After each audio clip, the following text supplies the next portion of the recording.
समर्थ रामदास स्वामी महाराज कृत मनाचे श्लोक व त्याचा मराठीमध्ये अर्थ. श्लोक क्रमांक 166.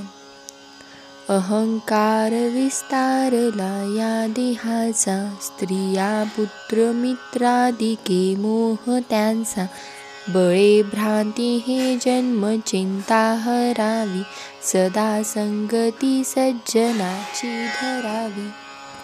म्हणजे काय हो? देहाचा अहंकार वाढला म्हणजे स्त्री पुत्र मित्र स्वकीय यांच्या मोहात मन गुंतून पडते. म्हणून दृढ निश्चयाने हे अज्ञान दूर करावे. अभ्यासाने अज्ञान दूर केले म्हणजे पुन्हा पुन्हा जन्म होण्याची चिंता दूर होईल. त्यासाठी नेहमी संतांची संगत धरावी. श्लोक क्रमांक 167. बरा निश्चयो शाश्वताचा करावा, मनी दास संदेह तो विसरावा, घडीने घडी सार्थकाची करावी, सदा संगती सज्जनाची धरावी. शाश्वत सत्य शोधण्याचा चांगला निश्चय करावा. मनातील सर्व संशय दूर सारावे आणि जीवनातील प्रत्येक क्षण सार्थकी लावावा. त्यासाठी नेहमी संतांची संगत धरावी. श्लोक क्रमांक 168. करी वृत्ती जो संत तो संत जाना, दुराशा गुणे जो नवे दैत्यवाना, उपाधी देहे बुद्धी ते वाढविते, परी सज्जना केवू बांधू शके ते. जो आत्मस्वरूपावर वृत्ती स्थिर करतो तो संत आहे असे समजावे.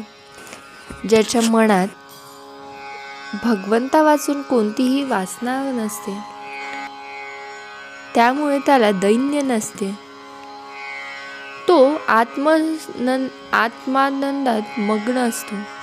प्रपंचातील उपाधी देहबुद्धी वाढवण्यास कारण होते, परंतु ती संतांना बांधत. श्लोक क्रमांक 169. नसे अंत आनंत संतापुसावा, अहंकार विस्तार हा नीरसा, गुणेर्विन निर्गुण तो आठवावा, देहे बुद्धीचा आठाऊन आठवावा. ज्याला अंत नाही अशा अनंत परमेश्वराचे स्वरूप काय आहे ते संतांना विचारून घ्यावे. अहंकाराचा विस्तार असलेला प्रपंच दूर सारावा. गुणरहित असलेल्या निर्गुण स्वरूपाचे स्मरण ठेवावे. देहबुद्धीचे स्मरण होऊ देऊ नये. श्लोक क्रमांक 170.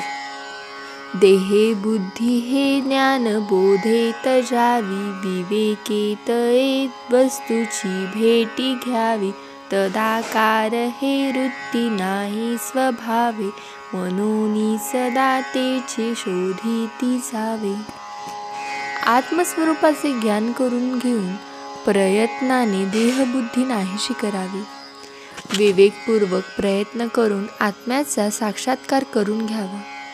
आपली वृत्ती सहजासहजी आत्म्याशी तदरूप होऊ नये नाही, म्हणून त्या आत्म्याचा नित्य शोध घेत राहावा. जय जय रघुवीर समर्थ.